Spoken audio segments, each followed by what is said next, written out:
दोस्तों, legal and legal में वापस से आपका स्वागत है। आज मेरठ सहित पश्चिम उत्तर प्रदेश के 22 जिलों में हाईकोर्ट बेंच की मांग को लेकर जबरदस्त हड़ताल हुई। लेकिन ये हड़ताल बहुत करीब देखी गई और करीब हड़ताल होने की वजह, वकीलों में गुस्सा होने की वजह जायज भी थी।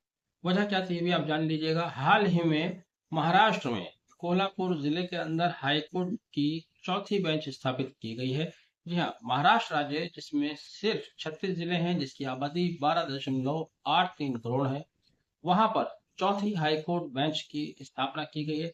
वहीं उत्तर प्रदेश, जहां 75 जिले, 24.63 करोड़ जिसकी आबादी है, वहां केवल दो हाईकोर्ट की बेंच काम कर रही हैं। पहली इलाहाबाद हाईकोर्ट में, और दूसरा उसके समीप लखनऊ हाईकोर्ट की बेंच। पश्चिम उत्तर प्रदेश, खास तौर से मेरठ के अधिवक्ताओं की 50 साल पुरानी मांग है कि यहाँ पर भी हाईकोर्ट की बेंच होनी चाहिए। क्योंकि जब न्यायाधीश, सत्ताधीश अपनी अपनी कुर्सियों पर आसन होते हैं तो बड़ी बड़ी बातें कहते हैं। सस्ता एवं सुलभ न्याय, justice at the door step, इस तरह की दिखावटी बातें करते हैं, लेकिन सच्चाई इसके उलट है। सच्चाई यह है कि जैसा वो चाहते हैं, राजनीतिक कारणों से, किसी और कारणों से, वैसा वे करते हैं।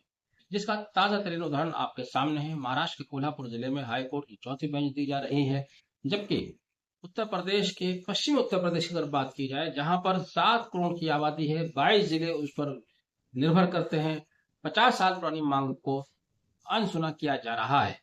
जहां आपने चौथी बेंच दी है, वहां सिर्फ 6 जिले उस पर निर्भर रहेंगे। कोल्हापुर महाराष्ट्र में, जिनकी आबादी केवल 1,64,000 है। 1,64,000 की आबादी के लिए आप एक हाईकोर्ट की बेंच दे रहे हैं, लेकिन अफसोस 7 करोड़ की आबादी की मांग को आप लगातार नजरअंदाज करे जा रहे हैं।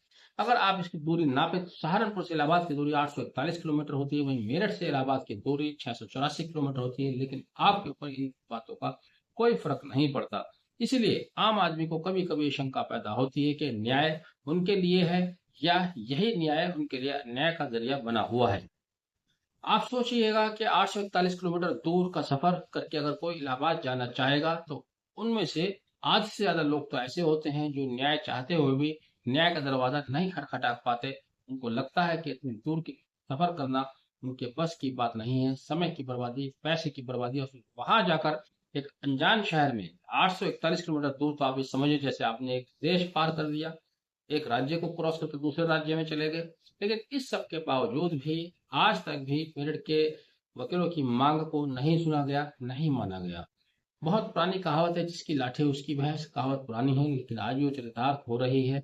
जिसका प्रभाव जहां पर है वो अपना काम कर लेता है, जिसका प्रभाव नहीं है, शायद पश्चिम के अधिवक्ताओं का या पश्चिम के नेताओं का दबाव सरकार के ऊपर नहीं बन पा रहा है, इसलिए आज तक पश्चिम में हाई कोर्ट बेंच की मांगों को पूरा नहीं किया गया है।